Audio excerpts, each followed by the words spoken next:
philosophical, ideological, strategic, economic mistakes, which we have been talking about since the 1960s. This is not an accident. When you see the crisis in many of the African countries, the collapse of states, we predicted this in the 1960s. Philosophical, ideological, strategic mistakes. I don't have time to amplify each one. But I was very happy to hear the president of the World Bank talking about prosperity instead of profiteering. These were his own words. That's what I picked. This has been the problem. Aid has been for profiteering. This has been the problem. Now, the World Bank people and other groups have been talking of sustainable development. Even in your documents, I have seen those words there. Sustainable development. I am now going to be 80 years old. I have never seen sustainable pregnancy. That a woman is pregnant this year, the pregnancy continues next year, 3 years, 4 years, it never happens. In life, pregnancy develops sustainably within the womb of the woman. Quantitatively, the baby is growing bigger and bigger.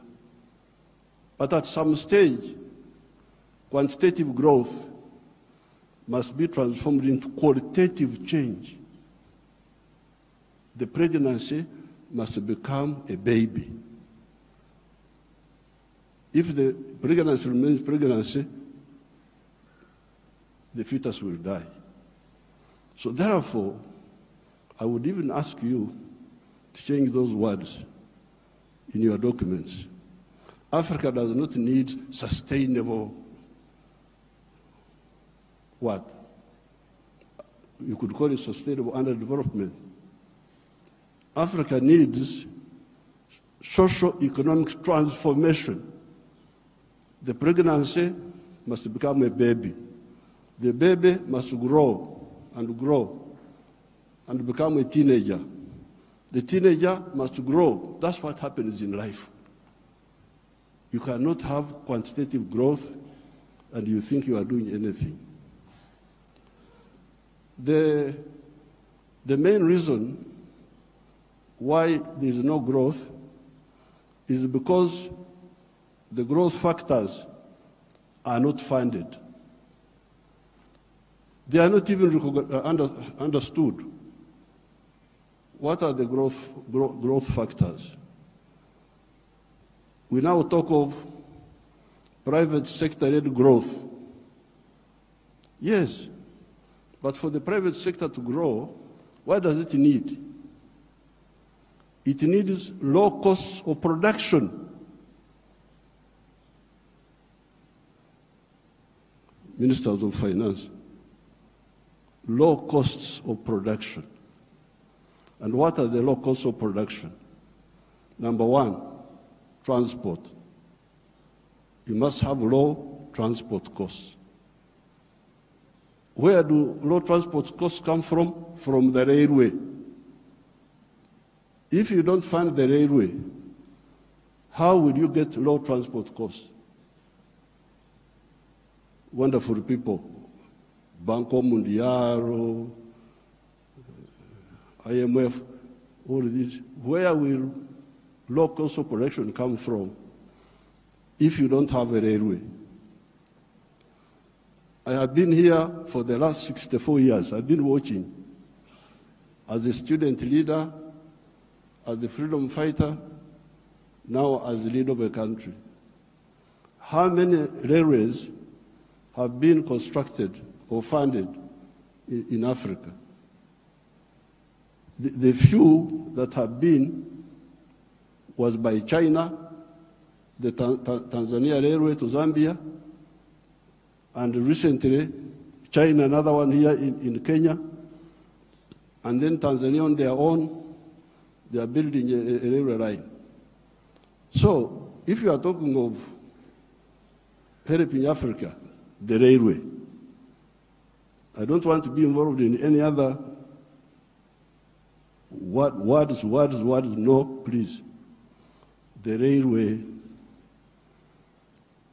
Because if you fund the railway, you will have low cost of transport, and you can produce products which are cheap, which can be bought in the world. So you audit how much funding, all these billions you are talking about, how much of it has gone to the railway. Audit it. The second cost pusher is electricity. If you don't find electricity and you talk about sustainable development, what are you talking about? Private sector-led growth. Maneno tu.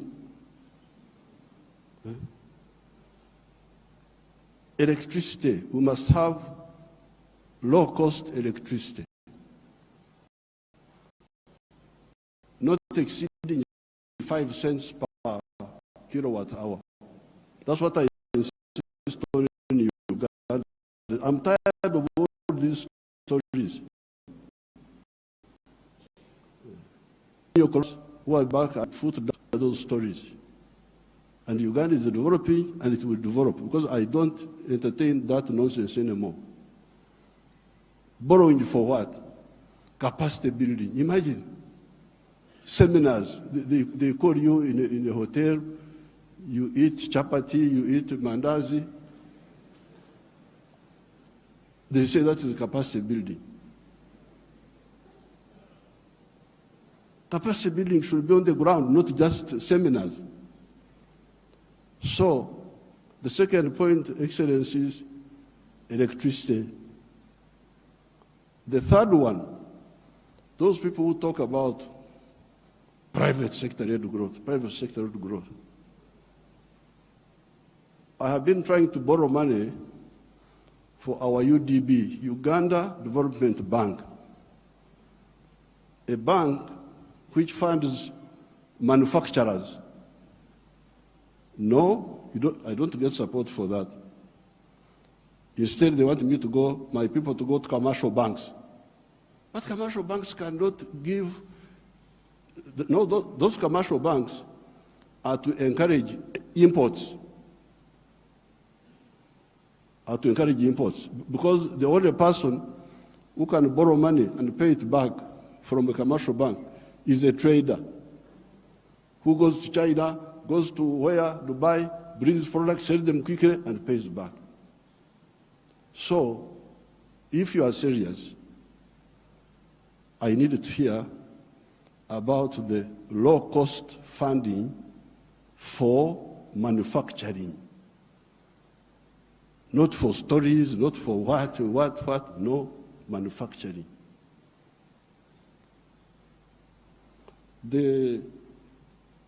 How about funding for irrigation? Because if you want to stabilize agriculture, a country like Uganda is very rich, we have got everything. But still sometimes we get some erraticness in the rain. So in order to stabilize, I've been trying to look for a loan for irrigation. I can't easily get it. Very difficult to get. A loan for seminars, very quick. The civil servants, what?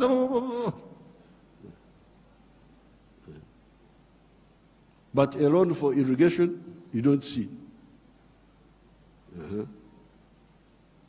Now, finally, the loan for, I don't know the situation in other African countries, and I don't have time to talk for a long, I don't have opportunity to talk for long. But Uganda is a very rich country. But one of the problems we were having was that our people were outside the money economy. They were in what they call subsistence sector.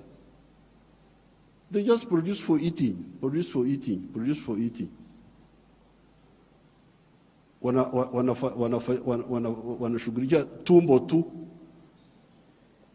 So I was looking for money. Please give me money to give coffee seedlings to these fellows who are just producing for the stomach, so that they can produce for the stomach, but also produce for the pocket, so that they join the money economy. You cannot imagine that by 2013, a few years ago, 68% of the homesteads in Uganda were still in the subsistence sector, in the non-money economy. You audit your countries. What is the situation? What is the percentage of the people? So I had now to use my own money because I couldn't borrow money from anybody. The loans are for capacity building, for, I don't know, sometimes they give for ICT, but ICT is a communication system, mainly. What are you going to communicate on that communication? How are you? Good morning. And you think that is communication. Why don't you have ICT linked with agriculture, linked with industry? Oh, now the digital. Are you eating computers? Have I seen anybody eating computers? Just running up and down, maneno tu. So I was insisting that all these Ugandans must be in the money economy. 2013, not long ago, 68% of Ugandans were outside the money economy because Uganda is a very rich country. A fool can survive there. In other countries, fools die. But in Uganda, fools can thrive there. They just eat. He stays with his brothers. He eats. He goes from there to the sister. He eats. He's not earning anything, but he's eating. So we said, no, everybody must be involved in the money economy. We couldn't get any support for that. But we funded it ourselves. Each year, we spend about $300 million of our own to make these villagers join the money economy by producing for the stomach, but also for the pocket. From last time, percent in the money economy of the homesteads. It is only 39% that are still out. You imagine those are still there, just eating, no money. So therefore, this meeting is, then you get your neo-colonial civil servants. They talk of import support. Imagine there is money for import support. Import support.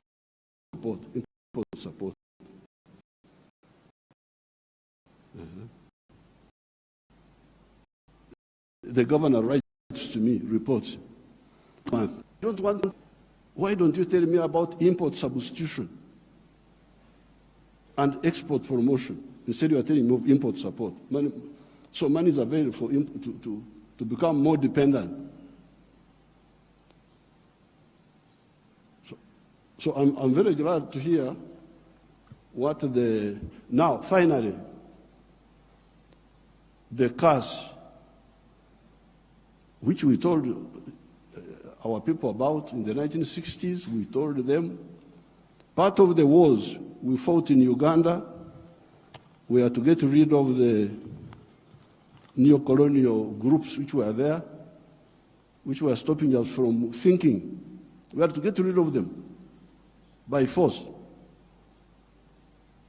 But one of the problems was Africa producing raw materials, matière primaire, they call it in Français, matière primaire. Raw materials.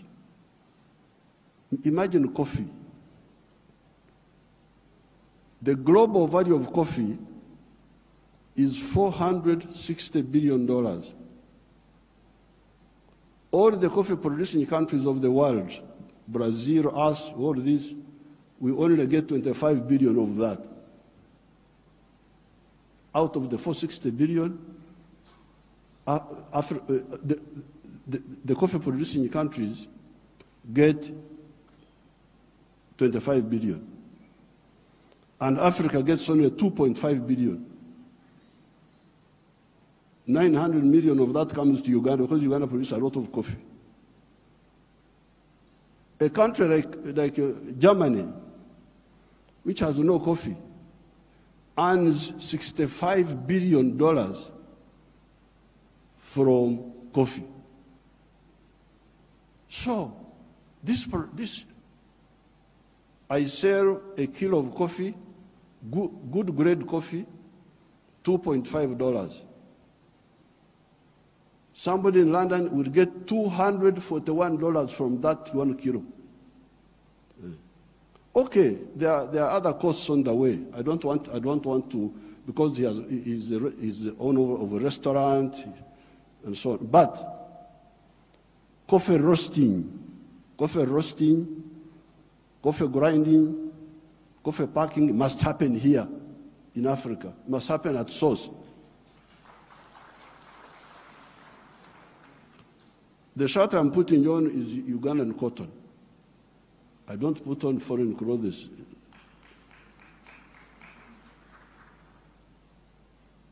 It's only the trousers I'm putting on because I can't go naked. Because they have not solved that problem for me.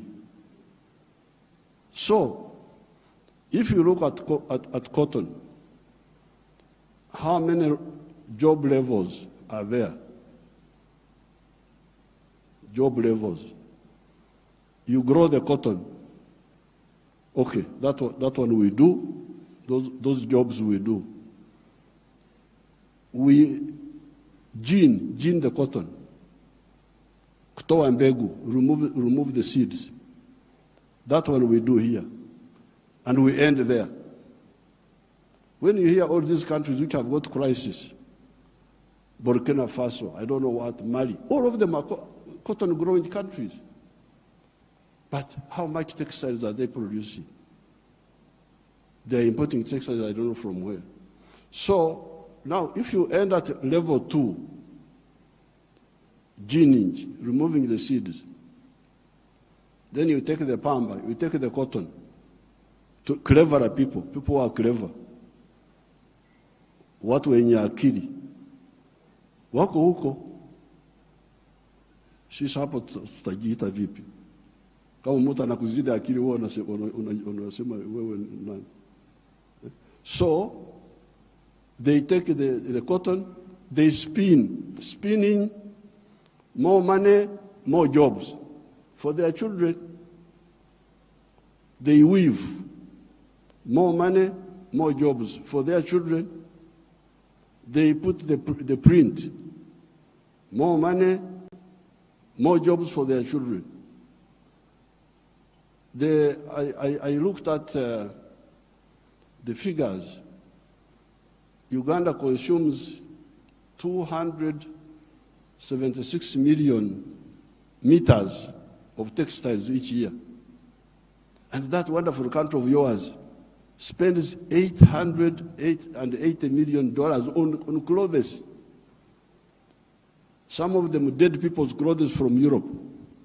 When people die, their clothes, they are sent to you people, to Africa.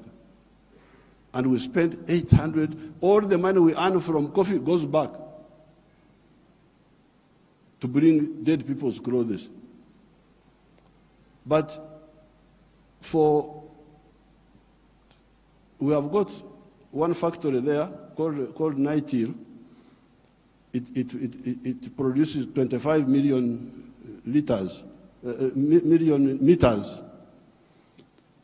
So in order to clothe our people in Uganda without importing, we need about 11 factories like the one of Nitil. And they would employ about 20,000 people. So and we would save $80 million other people. Ida, what did you say about the modern slavery of the Africans of producing raw materials? In one of our documents in Addis Ababa, we had talked of Africa producing what it does not consume and consuming what it does not produce. Put that of the African production of raw.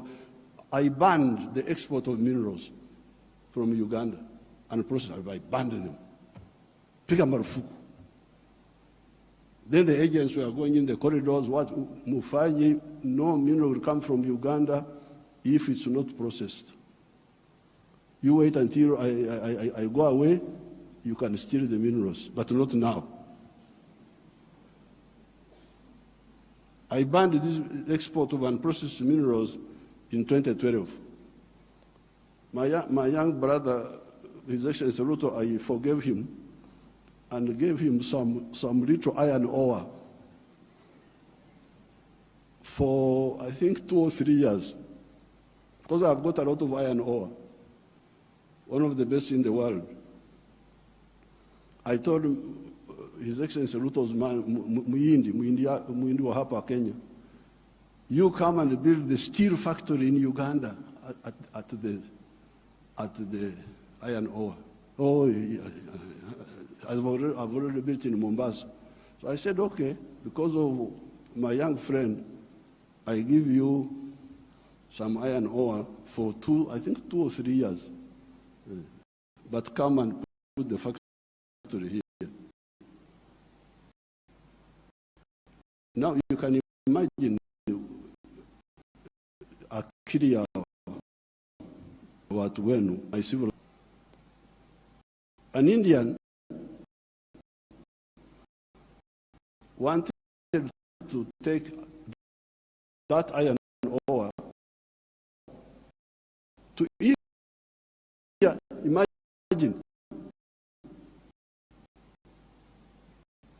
iron ore in our language is called obtare, but it is soil, black soil. If you see it, it is soil. Wonderful percent. Our actual percent, half ton of steel. A ton costs $700.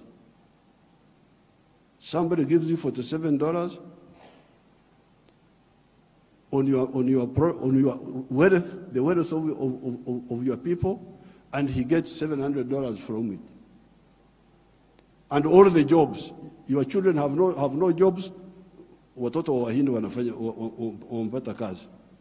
I can't be part of that treachery. So I banned. There will be no export of unprocessed minerals from Uganda. So there's no business. What do you mean there's no business? So when I banned them, they are flocking in now. They have opened 7 gold refineries. 7 gold refineries, they are there. Because I banned. The other day I was opening a tin refinery. You can imagine this tin, and Sulu Samia may know where we were, the power station, both sides, the Uganda side and the Tanzanian side. That is all tin. But all this time, imagine, since the British were here, they were taking, walikuwa wanachukua mawe tu, stones, because tin in nature is a stone, looks like a stone. So they take that. And they give my people $11 per kilo. And they take it to cleverer people. For the cleverer people, they get $32. My people got 11, those people get $32. And all the jobs. So when I was opening the factory, I was asking the refinery, I was asking them, this boy who opened the factory is a Canadian. I was asking them, huyu Mkanada ameleta umeme wake? Has this Canadian brought his own electricity? No. Anatumia umeme wa kwetu. Ameleta maji yake ya factory? No. Anatumia maji yetu. Internet anatumia ya nani? Ya kwetu. So, out of the $32, much of that money will remain in Uganda. Pay for the raw material, pay for the electricity, pay for the water, all that remains in Uganda.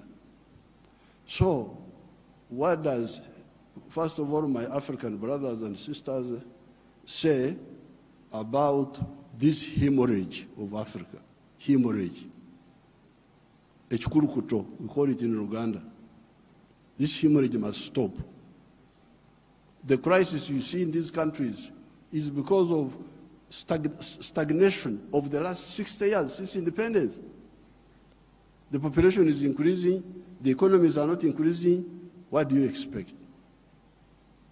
So with these few words, Your Excellencies,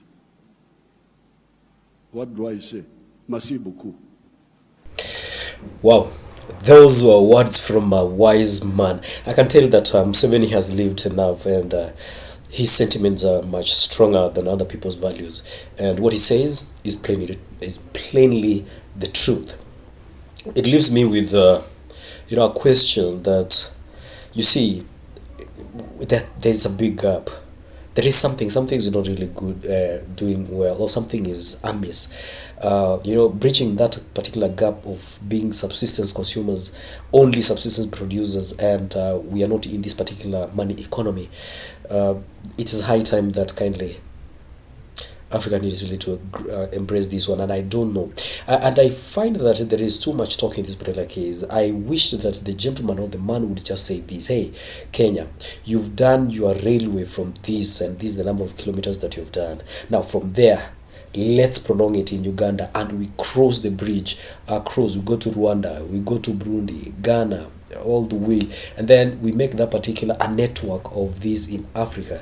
Now starting from Eastern Africa and then across Africa, it will really be of value and of essence that they leave some good legacies, or some legacies that we can be able to remember. So guys, we've watched a very, very interesting, a very informing, captivating, motivating, and again awakening kind of a text from the words or speech from Museveni, and find that they say old is gold, and wherever they are, wazees are the aged, they can never miss to be wisdom, and I find that here in this context there is one. So guys, do drop me your comment on the comment section. Let me know what you think of this particular president.